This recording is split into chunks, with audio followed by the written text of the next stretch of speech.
بسم اللہ الرحمن الرحیم۔ میرے پیارے ناظرین اور سامعین، میں ہوں آپ کا بھائی حافظ وسیم محمد خان، اور یہ ہے آپ کا جانا پہچانا یوٹیوب چینل حافظ وسیم ٹی وی۔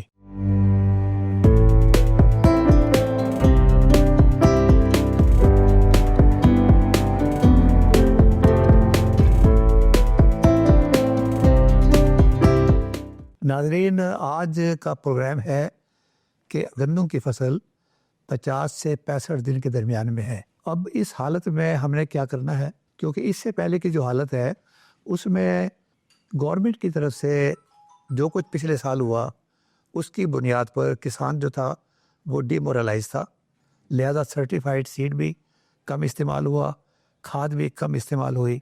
لیکن گورنمنٹ یہ کہہ رہی ہے کہ فرشتے آ کر گندم کو لگا گئے ہیں اور 99% ہدف انہوں نے حاصل کر لیا ہے۔ آج میں نے دعوت دی ہے ڈاکٹر مختوم حسین صاحب کو، اور یہ بتانے کے لیے کہ ہمارا کسان جو ہے وہ غلام حسین ہے، امام حسین نہیں ہے، تو اس کے اوپر اتنا بوجھ نہ پڑے، اتنا ہی پڑے جو وہ برداشت کر سکے۔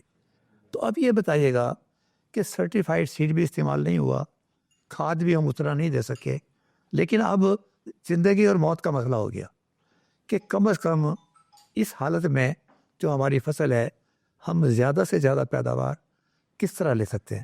جو پہلے ہوا سو ہوا، اس کے رونے کی ضرورت نہیں ہے، دیکھنا یہ ہے کہ اب ہم نے کیا کرنا ہے۔ اور مجھے ڈاکٹر مخدوم حسین صاحب سے بہتر کوئی اور آدمی نہیں ملا، اور اگر کسانوں میں سے کوئی آدمی یہ کہے کہ میں ڈاکٹر مخدوم حسین صاحب کو نہیں جانتا، تو پھر اس کو اپنے ایمان کا اور اپنے نالج کا ٹیسٹ کروانا چاہیے۔ تو ویلکم ڈاکٹر صاحب۔ تو آپ سے وہ سوال ہے کہ جو غلام حسین ہے اس کی آپ کیا مدد کر سکتے ہیں، یہ سوچتے ہوئے کہ وہ بیچارہ غلام حسین ہے، امام حسین نہیں ہے۔ بہت شکریہ حافظ صاحب، میں بڑا ممنون ہوں آپ کا، بڑا ہی مشکور ہوں آپ کا۔ آپ میرے بڑے بھی ہیں، آپ میرے سینئر بھی ہیں۔ ہم جب زرعی یونیورسٹی میں داخل ہوئے تھے فرسٹ ایئر میں 1973 میں، تو آپ اس وقت ایک یونین کے پریزیڈنٹ تھے، اور آپ کا وہ کردار ہمارے آج تک دلوں میں بستا ہے۔ بڑی خوشی ہوتی ہے کہ آپ کے ساتھ بیٹھ کے کوئی بات کرے، اور اسپیشلی کاشتکار بھائیوں کے حوالے سے جب بات کرتے ہیں تو دل مطمئن ہو جاتا ہے۔ آپ نے بڑا اچھا پوائنٹ ریز کیا کہ جی کسان اب کیا کرے، پچھلی باتوں کو نہیں چھیڑنا، بڑی اچھی بات کہی آپ نے۔ لیکن میں اس کو تھوڑا سا پیچھے لے کے جاؤں گا کہ بنیادی طور پر 4 پلر ہیں، 4 بنیادی چیزیں ہیں جو اچھی پیداوار کے لیے ضروری ہے۔ سب سے پہلی ہے ویرائٹی اور اس کا اچھا بیج۔ یہ تو سٹیج گزر گئی، کاشت ہو گئی، اب تو کوئی ایسا وقت نہیں ہے کاشت کرنے کا۔ اور دوسرا ہے مینجمنٹ، ایگرانومک پریکٹسز، کلچرل پریکٹسز، وہ اب زوروں پر ہے۔ اور تیسرا ہے گورنمنٹ کی پالیسی۔ اس پہ بات میں اب تو بالکل نہیں کروں گا، تھوڑی دیر میں اگر کوئی یہ ٹاپک دوبارہ کوئی ڈسکس کیا تو پھر کر لیں گے، کوئی بات نہیں، اللہ خیر کرے، ابھی بھی کرنا پڑا تو کر لیں گے۔ اور فورتھ ون ہے نیچر، جس کو کلائمیٹ چینج بھی ہم کہتے ہیں۔ تو اس کا ایک اپنا رول ہے جو کہ پچھلے سالوں میں بڑا ساری دنیا میں وہ نظر آ رہا ہے۔ تو اب میں بات پہ آتا ہوں کہ ہمیں کاشتکار کے لیے کیا سوچنا ہے اور کاشتکار نے کیا کرنا ہے۔ تو اب اس وقت سب سے اہم مسئلہ ہے جو فوری ضرورت کا طلبگار ہے، وہ ہے کہ ہم اپنی جو کھاد پوری نہیں کر سکے کسان بھائی، وہ پوری کرے۔ ویسے تو بہتر تو یہی ہوتا ہے کہ وقت پہ کاشت کرتے اور اس کے ساتھ کھادوں کا بھی استعمال پورا کرتے، لیکن کسی وجہ سے، کسی دشواری کی وجہ سے اگر کھاد پوری استعمال میرا بھائی، میرا کسان، میرا کاشتکار نہیں کر سکا، تو اب اس کو پورا کر لینا چاہیے، ابھی بھی وقت ہے۔ اگر کھاد کا استعمال صحیح اب بھی کر لے گا تو ہماری پیداوار میں خاطرخواہ اضافہ ہو جائے گا اور ہمیں گھبرانے کی ضرورت نہیں ہوگی۔ اس کے بعد سب سے اہم مسئلہ ہے وہ ہے جڑی بوٹیوں کی تلفی، ان کا کنٹرول۔ تو جڑی بوٹیوں کا کنٹرول کرنے کے لیے بھی اب مناسب وقت ہے۔ کسی جگہ پر 40 دن کی فصل ہے، کسی جگہ پر 50 دن کی ہے، ہو سکتا ہے اس سے بھی چند دن کم و بیش ہو سکتے ہیں، لیکن اس وقت جڑی بوٹیوں کی تلفی کا بڑا مناسب وقت ہے۔ اور جڑی بوٹیاں ایسی چیز ہوتی ہیں قدرتی طور پر جن کو ہم نہیں پالنا چاہتے. ہمیں تو فصل کو پالنا ہے، لیکن جن کا ہم خیال نہیں کرتے وہ سخت جان ہوتی ہے، اور اگر ہم ان کی تلفی نہ کریں گے تو وہ بڑی تیزی کے ساتھ بڑھیں گی، اور جو خوراک زمین سے فصل کو چاہیے ہوگی وہ استعمال کر لیں گے، اور ان کی بڑھوتری بڑی تیز ہوتی ہے. تو لہٰذا ان کو تلف کرنا ہمارے لیے بہت ضروری ہے. اس کے بغیر ہماری پیداوار جو ہے نا وہ بہت متاثر ہوگی. اور یہ بھی آپ کو پتا ہے کہ دو طرح کی جڑی بوٹیاں ہیں، ایک چوڑے پتے والی اور ایک نوکیلے پتے والی، بالکل گندم جیسی. تو پہلے پانی کے بعد زیادہ جو ہے نا وہ چوڑے پتے والی جو ہے نا جڑی بوٹیاں وہ نمودار ہوتی ہیں. تو ہمیں ان کا کنٹرول کرنا ہے جب وتر کنڈیشن پہ آتی ہے. اور بے شمار ایسی ویڈیو سائٹس ہیں جن کو ہم استعمال میں لا سکتے ہیں. اور اس کے بعد کچھ عرصہ بعد، اور خاص کر دوسرے پانی کے بعد، پھر باریک پتوں والی بھی جڑی بوٹیاں وقوع پذیر ہو جاتی ہیں، تو ہم نے ان کی بھی تلفی کرنی ہے. اور یہ بھی ایک کیمسٹری ہے کہ دونوں کے لیے ایک ہی کیمیکل یا ایک ہی ویریڈیسائڈ بھی موجود ہے، ہم ان کو بھی استعمال کر سکتے ہیں. جو فیزیبل ہے آپ کے علاقے کے حساب سے، آپ کی جیب کے حساب سے، آپ نے جڑی بوٹیوں کی تلفی کرنی ہے. اور تیسرا اہم فیکٹر جو ہے وہ ہے پانی لگانا، اریگیشن، آب پاشی. تو بہت سارے علاقوں میں تو پہلا پانی لگ چکا، اگر نہیں لگ گیا تو پھر اس کا فوری انتظام کرے اور ہم پہلا پانی لگائیں.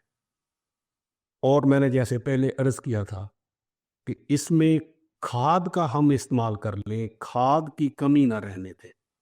پانی کا وقت ہے جب، تو کھاد کو ہم ضرور اپنی زمین پر اپلائی کر لیں تاکہ ہمیں اچھے نتائج مل جائیں. اس کے بعد پھر دوسرا پانی لگانا ہے. اس میں ایک اور بات بتاتا جاؤں کہ جو عام فصلیں ہیں نا، گندم ہے، کپاس ہے، مکئی ہے، کماد ہے، اس کے بعد جو پہلا پانی لگانا ہے نا گندم کی بجائی کے کو 20-25 دن بعد لگانا ہے. اور اگر چاول کے بعد ہم نے گندم کاشت کی ہے تو پھر اس کو ڈیلے کرنا ہے، کیونکہ اگر ہم جلدی پانی لگا دیں گے تو سائل میں ایریشن بھی متاثر ہوتی ہے، اور کیونکہ پہلے انہوں نے بہت زیادہ پانی کھڑا کیا ہوتا ہے مونجی کی فصل میں، اور زمین سیچوریٹڈ ہو چکی ہوتی ہے، تو اس کو ہم ڈیلے کریں گے 40-45 دن تک، تاکہ فصل پر جو ہے نا اریگیشن کا جو ہیوی افیکٹ ہے نا اس سے بچ جائے. یلوئنگ ہو جاتی ہے لیوز کی، اور پھر کسان اس کو سمجھتا ہے کہ یہ کوئی بیماری آ گئی ہے. تو لہٰذا ہم نے پہلا پانی جو گندم مونجی کے بعد کاشتا ہے اس کو لیٹ لگانا ہے 40-45 دن کے بعد. پھر آ جائے گی تیسرے پانی کی باری. تو تیسرا پانی جو ہے نا وہ گوب کی شکل میں ہم نے لگانا ہے جب سٹا باہر نہیں ہوتا. اس کا خیال رکھنا ہے. ایک اللہ تعالیٰ نے بہت اچھا نظام بنایا ہوا ہے جو ہماری سمجھ میں بسا اوقات نہیں آتا، کہ جب ہم پہلا پانی لگاتے ہیں تو پھر پودا اسی سوچ کے مطابق اپنے شگوفے بناتا ہے کہ میرے پاس کتنی خوراک ہے، میرے پاس کتنی غذا ہے، میں کتنے شگوفے بنا سکتا ہوں. اور جو کھاد بجائی کے وقت ڈالی ہوتی ہے وہ بھی پراپرلی یوٹیلائز ہو جاتی ہے. اور جو دوسرا پانی ہے پھر اس کے وقت بھی یہی ایک معاملہ ہمارے سامنے درپیش آتا ہے کہ جیسے میں نے عرض کیا کہ گوب کی شکل آ جاتی ہے. تو اس وقت اگر پودے کے پاس مناسب نمی اور پانی موجود نہیں اور خوراک موجود نہیں تو دانے بنانے کا کم سوچے گا. یہ اللہ تعالیٰ نے کیسا علم اور کیسی ذہانت عطا فرمائی ہے فصلوں کو اور پودوں کو. اور اس وقت جب ہم نے پانی مس کر دینا ہے تو اس دانے کم بنائے گا، پودا جھاڑ کم ہو جائے گا.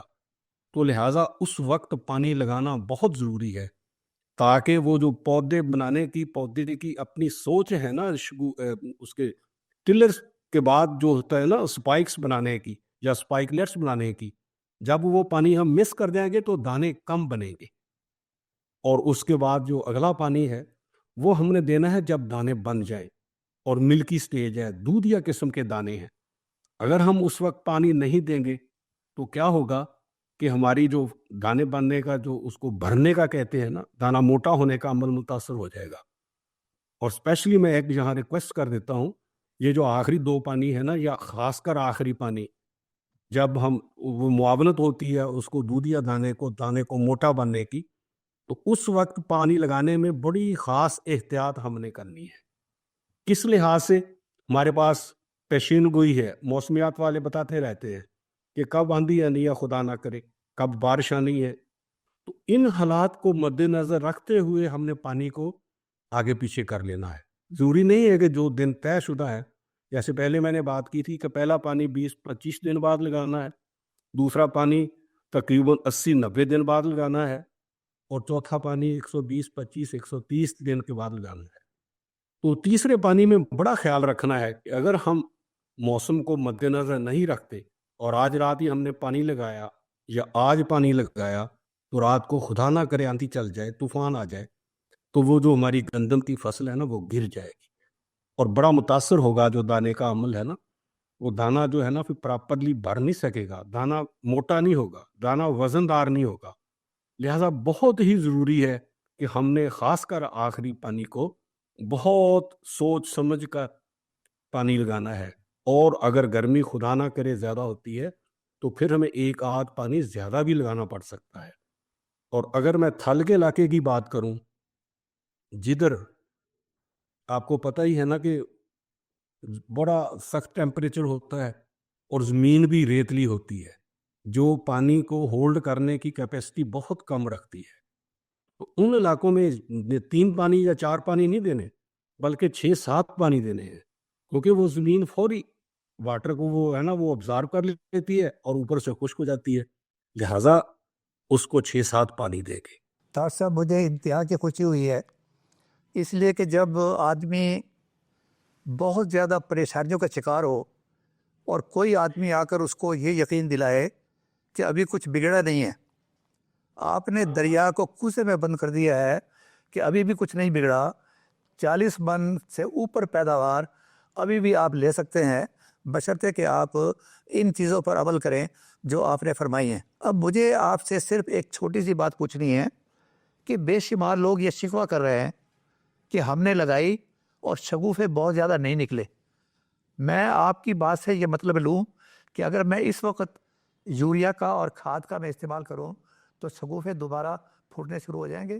بڑی اچھی بات کی ہے. جیسے میں نے پہلے عرض کیا تھا کہ کھاد جو ہم نے کم ڈالی ہے اس کو پورا کرنا ہے، تو اس کا مطلب یہی ہے. ایک طرف ہم گھبرا رہے ہیں اس موسم سے کہ فوگ آ رہی ہے، فراسٹ آ رہا ہے، تو فراسٹ جب پڑتا ہے، ٹیمپریچر جب لو ہوتا ہے تو شگوفے بڑھ جاتے ہیں. وہ جو ورٹیکل گروتھ ہوتی ہے نا اوپر کو پودے کی سیدھا جانے کی، وہ متاثر ہو کے پھیلاؤ کرتا ہے، پودا جاڑ بناتا ہے، شگوفے بناتا ہے. تو اللہ تعالیٰ نے وہ نظام ہمارے لیے قائم و دائم کیا ہوا ہے کہ جو ہمارے کمی رہ گئی ہے نا شگوفے کی، وہ اس سخت موسم میں، اس فراسٹ والے موسم میں ہمارے شگوفے بڑھ جائیں گے. اور کھاد کا استعمال اگر کر لے وہ پانی کے ساتھ تو مزید اس کو طاقت بھی مل جائے گی اور اوپر سے اس کی جو سیدھا بڑھنے والی گروتھ ہے وہ متاثر ہوگی اور سائیڈوں میں شگوفے نکلنا شروع ہو جائیں گے. ڈاکٹر صاحب پچھلی گورنمنٹ میں ایک لفظ بڑا مشہور ہوا تھا اور وہ تھا گھبرانا نہیں. اب جو اس وقت آپ نے فرمایا ہے کہ جڑی بوٹیوں کو آپ نے لازمی طور پہ تلف کرنا ہے، اور یہ جو کورا پڑ رہا ہے اور جسے آپ فراسٹ کہہ رہے ہیں، اگر اس وقت میں استعمال کروں تو ایک لفظ ہے فراسٹ انجری.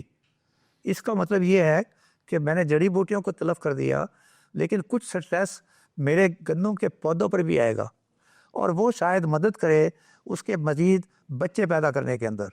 تو آپ کہنا یہ چاہتے ہیں کہ گھبرانا بالکل نہیں ہے، جو آپ نے بتایا اس پر عمل کرنا ہے؟ بالکل، میں وہی عرض کر رہا ہوں کہ یہ جو فراسٹ جس کو کورے کا آپ نے لفظ کہا ہے، ککر بھی کہتے ہیں پنجابی میں، تو وہ اگر پڑے گا تو پودا پھیلاؤ کرے گا، پودا جاڑ بنائے گا، شگوفے بڑھ جائیں گے. اور یہ تو ایک اللہ کی طرف سے انعام ہے، لیکن اس میں صرف ایک ہی سوچ ہے اور ایک ہی دعا کرنی ہے کہ یہ جو سیزن ہے نا فراسٹ والا، کورے والا، یہ پرولونگ نہ کرے، زیادہ نہ بڑھے. یعنی وہی بات ہے نا کہ وہ نیچر کی جو میں نے بات کی ہے، نیچر کو ہم نے اللہ کو راضی کرنا ہے. اللہ کو راضی کریں گے تو وہ ہمارے لیے فیوریبل کنڈیشنز پیدا کر دیں گے گندم کے لیے. جی آپ نے بہت پیاری بات کہی ہے. دیکھیں، کسان واحد ایک اینٹیٹی ہے جو بیچارہ سب کچھ کرنے کے بعد اوپر کی طرف دیکھتا ہے. اس کا مطلب یہ ہے کہ جہاں آپ نے وہ جو 4 پلرز بتائے ہیں اس کی پوری کوشش ایمانداری کے ساتھ کر کے آپ یہ بتا رہے ہیں کہ پھر اللہ تعالیٰ سے دعا بھی کریں کہ اے اللہ تعالیٰ جو کچھ ہم نے کرنا تھا ہم کر چکے ہیں، اب تیری مہربانی کی ضرورت ہے.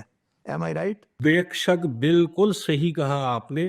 میں تھوڑی سی اور بھی ایک بات کر دیتا ہوں یہاں پر کہ اللہ کو راضی کرنے کے لیے آپ کو پتہ ہے دو ہی چیزیں ہیں. ایک اللہ تعالیٰ کی عبادت کرنی اور رسول پاک صلی اللہ علیہ وسلم کے بتائے ہوئے طریقوں کے مطابق، اور دوسرا اس کی مخلوق کی خدمت کرنی، اس کے ساتھ اچھا برتاؤ کرنا. ایک بڑا مشہور واقعہ مجھے ابھی یاد آ گیا.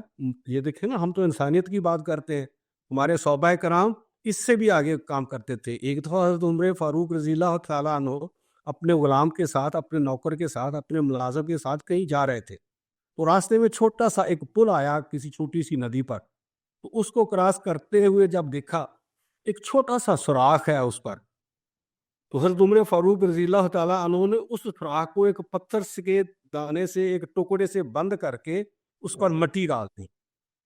تو غلام نے پوچھا، ملازم نے پوچھا، پہ آقا یہ تو ایک چھوٹا سا سوراخ تھا اور اس پر کسی بھی انسان کو کوئی نقصان ہونے کا اندیشہ نہیں تھا.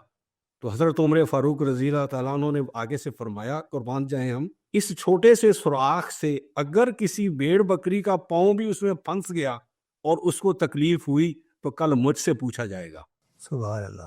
ہم اگر اس طرح سوچ لیں کہ اس رب ذات کی عبادت بھی کریں اور اس کے ساتھ ساتھ اس کی مخلوق اور انسانیت، ان کی بھلائی کے لیے ان کے ساتھ اچھا برتاؤ کریں، ان کی مدد کریں، تو اللہ تعالیٰ ہماری مدد کریں گے. اچھا ڈاکٹر صاحب، یہ تو آپ نے اللہ تعالیٰ سے لا لگانے کا اور اس کے بعد اجر ملنے کا جو آپ نے پروسیس بتایا ہے کہ ہمیں چلتے ہوئے بھی دیکھنا چاہیے کہ کون سا ایسا نیک کام ہے جس پہ ہمارا کچھ نہیں لگے گا لیکن وہ نیکی میں شمار ہوگا.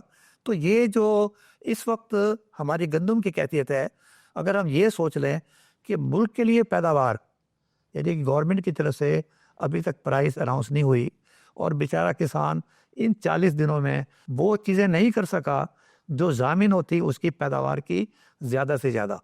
لیکن اب جو صورتحال ہے اس کے اندر میں آپ سے جاننا چاہتا ہوں کہ جب یہ حربی سائڈ کا استعمال ہوگا اور فراس بھی ہوگی اور یہ سپریشن ہوگی، کیا کوئی ایسا ہے کہ وہ سپریشن کا دورانیہ کم سے کم ہو جائے؟ کوئی آپ سجیسٹ کرتے ہیں کہ اس وقت میرا کسان کیا کرے؟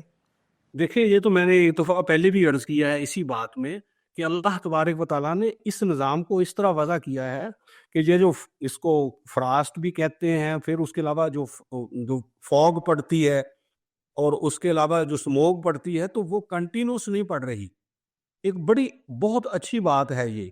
میں کل کا نکلا ہوا ہوں فیصل آباد سے، خانے وال سے، میاں چنو سے، کچا کھو سے، ادھر ٹوبا ٹیک سنگھ سے گھومتا پھرتا آ رہا ہوں. اب یہی کہہ رہے ہیں کہ چند دن جو ہے نا وہ دھند پڑتی ہے اور لیکن موسم پھر کلیئر ہو جاتا ہے. رات کو کافی سردی پڑتی ہے، دن کو دھوپ لگتی ہے، تو پھر جو کلوروفل کا پروسیس ہے نا وہ بہت اچھا ہو رہا ہے. اور یہ آئیڈیل ایک کنڈیشن ہے ہمارے لیے کہ جو دھوپ مل رہی ہے اور ٹیمپریچر 20-22 سے اوپر نہیں جا رہا، اور جو لوور ہے وہ 5, 6, 7, 8 تک ہے. تو یہ فیوریبل ٹیمپریچر ہے، فیوریبل کنڈیشنز ہیں. ہم نے خوراک کا، میں نے پہلے ہی عرض کیا کہ اپنی گندم کی فصل کو خوراک پوری کر دیں کسی نہ کسی انداز سے. جب پوری خوراک کر دیں گے تو پھر اس پہ سٹریس بھی کم آئے گی، اور یہ جو سٹریس ہے نا یہ اس کا جاڑ بنانے کے لیے مفید ہوگی. اچھا ڈاکٹر صاحب، ماشاء اللہ، دیکھیں آپ نے پتہ نہیں کون سا کشتہ کھایا ہوا ہے، اور میں چاہوں گا کہ آپ سے ایک کشتہ لوں کہ کچا کھو، خانے وال، اور ابھی اس وقت بہاول پور میں ہیں آپ، اور ماشاء اللہ جذبہ بھی آپ کا اسی طریقے سے جوان ہے. تو میں آپ کے لیے دعا کر سکتا ہوں کہ اللہ تعالیٰ آپ کو صحت دے، اللہ تعالیٰ آپ کے جذبے میں اور بیداری پیدا کرے. مجھے آپ یہ بتائیے گا کہ ان لوگوں سے جو ملے ہیں آپ، یہ سارے فارمر سے، رائٹ فرام فیصل آباد اپ ٹل بہاولپور، کسانوں کا جو ایکسپیکٹیشنز ہے، مطلب میں سمجھتا ہوں کہ بیوپاریوں کی گورنمنٹ ہے، ان کو احساس نہیں ہے کہ کسان کن مشکلات سے گزر رہا ہے. پرائس کے بارے میں جو ابھی تک گورنمنٹ نے اناؤنس نہیں کی، عام کسان کا خیال کیا ہے؟ کسان تو یہ ڈیمانڈ کر رہا ہے کہ پرائس اناؤنس کر دی جائے، اور میں آپ کے ساتھ ابھی بہاولپور میں پہنچا ہوں جو بتا رہا ہوں. کل ہم جا رہے ہیں راجن پور، پھر رحیم یار خان جائیں گے، پھر صادق آباد جائیں گے، پھر سکھر جائیں گے، پھر شکارپور جائیں گے، اسی طرح پھر واپس ہوتے ہوئے مختلف دوسرے روٹ سے ہم فیصل آباد پہنچیں گے، اور یہی بات چیت کسانوں کے ساتھ کر رہے ہیں۔ اور ایک میں آپ کے ساتھ بات شیئر کرتا جاؤں، بیسیکلی ہم اس وقت اٹیچ ہیں ہارویسٹ پلس پاکستان کے ساتھ، جی اور اس میں ہم نے کسانوں کی مدد کی ہے مختلف علاقوں میں۔ ان علاقوں میں 20% سبسڈی پر ہم نے گندم کا سیڈ، سرٹیفائیڈ سیڈ کسانوں کو مہیا کیا ہے، اور ہم اس سیکنڈ راؤنڈ میں ان کے ساتھ یہی بات چیت کر رہے ہیں، ان کو نئے نئے آئیڈیاز دے رہے ہیں کہ وہ کس طرح گندم کو سنبھالیں، کس طرح آگے لے کر چلے۔ اور الحمدللہ ہم اس گندم کا بیج دے رہے ہیں جن میں زنک کی مقدار زیادہ ہے، اور وہ زنک کی مقدار زیادہ ہونے کی وجہ سے اگر وہ بیج استعمال کریں گے کھانے کے لیے تو ان کی صحت بھی بہتر ہوگی، کیونکہ صحت کے لیے زنک کا ہونا خوراک میں بہت ضروری ہے۔ تو یہ ہم ساری کام جو کر رہے ہیں یہ عوام کی بھلائی کے لیے کر رہے ہیں، لیکن کچھ کسان اب مطمئن بھی نظر آ رہے ہیں کہ گورنمنٹ تھوڑی سی انکلائن ہو رہی ہے پالیسیز کے لحاظ سے کہ ہم گندم کے ساتھ اس دفعہ بہتر سلوک کریں گے۔ میں یہاں ایک چھوٹی سی بات کر دوں، یہ 3 مین سٹیک ہولڈر ہیں جو گندم کی فصل کو ڈیل کرتے ہیں۔ سب سے پہلے ہے کاشتکار۔ کاشتکار جو بیج گندم پیدا کرتا ہے نا، وہ اس دفعہ کافی متاثر ہوا۔ پرائس تو اناؤنس ہو گئی تھی لیکن وہ مل نہیں سکی، اور انہوں نے بڑی محنت کر کے، میرا خیال ہے پاکستان میں پہلی دفعہ اتنی محنت ہوئی تھی اور اتنی زیادہ پیداوار ہوئی تھی، کسان بڑا خوش تھا، لیکن اچھا ریٹ نہ ملنے کی وجہ سے وہ پریشان ہوا۔ تو سیکنڈ جو اس کا سٹیک ہولڈر ہے نا، وہ ہے سیڈ کمپنیز والے۔ ہم کو برا بلا بھی کہتے ہیں لوگوں کو کہ جی یہ ایسے ہے، جی بڑا لوٹتے ہیں فلان، لیکن اس دفعہ ان کے ساتھ بھی یہ کوئی اچھا نہیں ہوا۔ بہت کم ریٹ پر انہوں نے گندم کا سرٹیفائیڈ جو بیج ہے نا وہ سیل آؤٹ کیا۔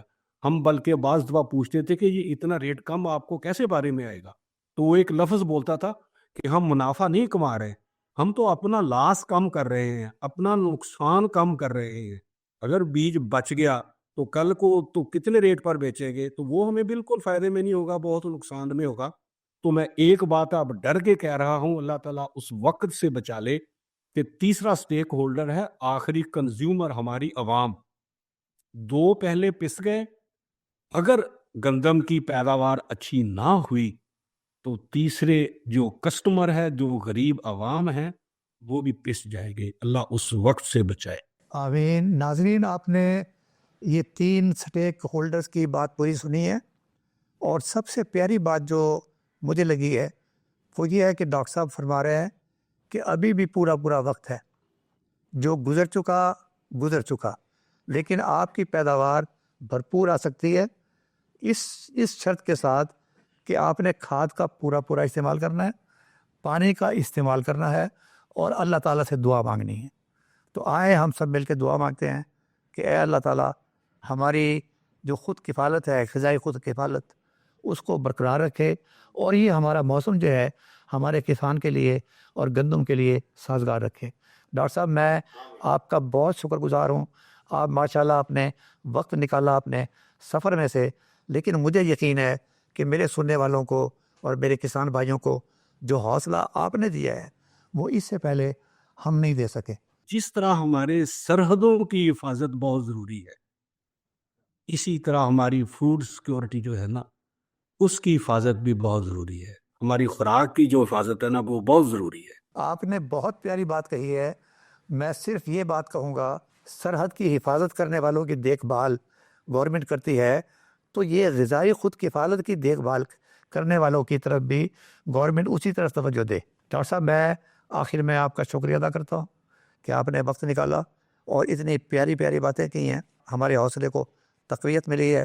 تو اللہ تعالیٰ آپ کو حفاظت میں رکھے، اور پھر آپ واپس تشریف لاتے ہیں تو پھر آپ سے یہ مختلف چیزوں کے اوپر ایک مرتبہ پھر آپ کو زحمت دیتے ہیں۔ اس وقت کے لیے میں اپنے ساتھیوں سے اجازت چاہوں گا۔ وما علینا الا البلاغ المبین۔